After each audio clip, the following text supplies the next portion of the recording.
Hello my self doctor Bhanu Pratap. आज मैं आपको एक बहुत ही कॉमन डिजीज़ जिसको बोलते हैं वेरिकोसील के बारे में बताने जा रहा हूँ। Varicocele is like a varicose when. जैसे आपने देखा होगा कई लोगों के पैरों में क्या होता है कि वेन जो होती है वो डायलेट हो जाती है, जिसको बोलते हैं वेरिकोस वेन। उसी तरीके से अगर टेस्टिस की जो वेन डायलेट हो जाती है ना, तो उसको बोलते हैं वेरिकोसील। वेरिकोसील क्या होता है? देखो, varicocele is the enlargement of the veins within the scrotums. Veins are called pampiniform plexus. Means होता क्या है, जैसे कि आप देखो नॉर्मल वेन कैसी दिखती हैं, इस तरीके से दिखती हैं। ये एक हेल्दी इंडिविजुअल जो होता है उसमें नॉर्मल वेन इस तरीके से दिखती है। लेकिन जब किसी को वेरिकोसील हो जाता है तो ये वेन जो होती है बहुत ज़्यादा एनलार्ज हो जाती है। बिकॉज क्योंकि इनमें पूलिंग ऑफ ब्लड इकट्ठा हो जाने की वजह से इस तरीके से एनलार्ज हो जाती है। इसको बोलते हैं वेरिकोसील। अब वेरिकोसील का कारण क्या है कि वेरिकोसील होता क्यों है?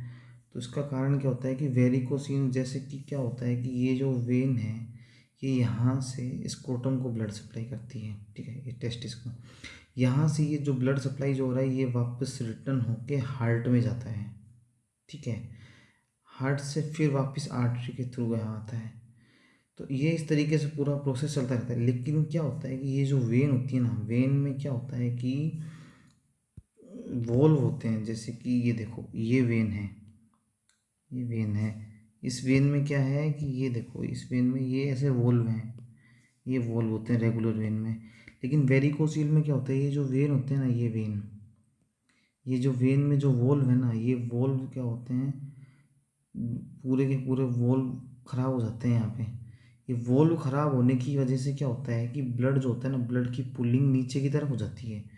ब्लड की पुलिंग नीचे की तरफ होने से पूरा जो ब्लड होता है यहाँ टेस्टिस के आसपास इकट्ठा हो जाता है। यहाँ पे इकट्ठा होने की वजह से पेशेंट को हैवीनेस फील होता है। पेशेंट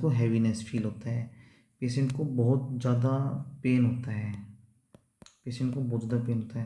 और पेशेंट को क्या क्या हो सकते हैं, क्या क्या सिम्टम आ सकते हैं वेरिकोसिल में पेशेंट को? टेस्टिकुलर पेन हो सकता है।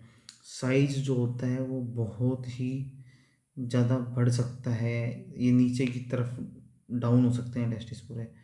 पेशेंट में क्या होता है, मोस्ट कॉमनली मेल इनफर्टिलिटी हो जाती है इसमें। क्योंकि टेस्टिस के ब्लड पुलिंग होने की वजह से, यहाँ पे ब्लड इकट्ठा होने की वजह से आसपास का टेम्परेचर बहुत ज़्यादा बढ़ जाता है। बहुत ज़्यादा टेम्परेचर बढ़ जाने की वजह से स्पर्म जो है बन नहीं पाते हैं। स्पर्म काउंट इसमें डिक्रीज हो जाता है, जिसकी वजह से इसमें मेल को इनफर्टिलिटी हो जाती है। हालांकि ये जो इनफर्टिलिटी होती है वो बहुत ही रिवर्सिबल होती है। मतलब कि अगर जैसे ही अगर इसको ट्रीट करेंगे अपन, तो ये वापस से ना ट्रीटमेंट करने से पेशेंट फर्टाइल हो जाता है, इनफर्टिलिटी ठीक हो जाती है। और साथ में जो टेस्टिस का साइज इसमें जो डिक्रीज होता है ना, साइज जैसे टेस्टिस का साइज, टेस्टिस की एट्रोफी हो जाती है, वो भी ट्रीटमेंट देने पे टेस्टिस वापस से अपने सेम साइज के हो जाते हैं, ठीक है। अभी नेक्स्ट क्या है कि इसका ट्रीटमेंट कैसे करेंगे?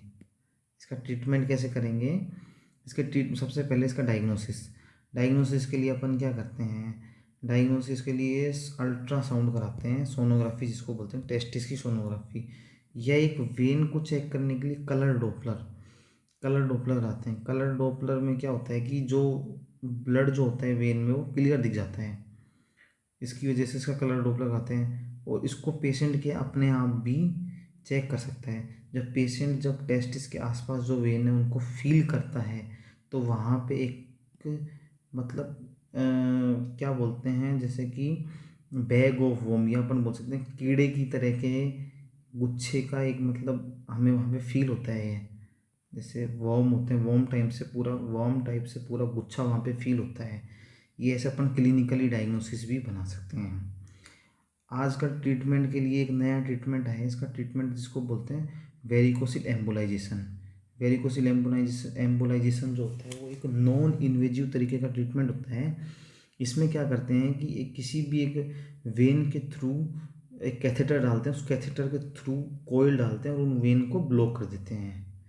ये ट्रीटमेंट एक तरीके का नॉन इन्वेजिव ट्रीटमेंट होता है, जिसमें किसी भी तरीके का चीरा कट लगाने की कोई ज़रूरत नहीं होती है। एक तरीके का नॉन सर्जिकल ट्रीटमेंट होता है। लेकिन अगर पेशेंट को पेन नहीं है, बिल्कुल भी टेस्टिकुलर एट्रोफी और इनफर्टिलिटी नहीं है, तो ये सब नहीं होने की स्थिति में ये कोई भी सर्जरी की ज़रूरत नहीं पड़ती है। इसमें अपन स्क्रोटल सपोर्ट को यूज़ कर सकते हैं। स्क्रोटल सपोर्ट क्या होता है, जैसे कि देखो अभी एक डायग्राम दिखाता हूँ मैं। ये स्क्रोटल सपोर्ट होता है, ये इसको बोलते हैं ये ना, ये है स्क्रोटल सपोर्ट। स्क्रोटल सपोर्ट इसको यूज़ कर सकते हैं। अगर किसी को पेन नहीं है, इनफर्टिलिटी नहीं है, तो इसको यूज़ कर सकते हैं, सर्जरी की कोई आवश्यकता नहीं होती है। तो दोस्तों, अभी अगर किसी को भी वेरिकोसील की प्रॉब्लम, तो अपने नियरेस्ट जो डिस्ट्रिक्ट हॉस्पिटल में जाएं और डॉक्टर से कंसल्ट करें, सर्जन से कंसल्ट करें। Thank you so much.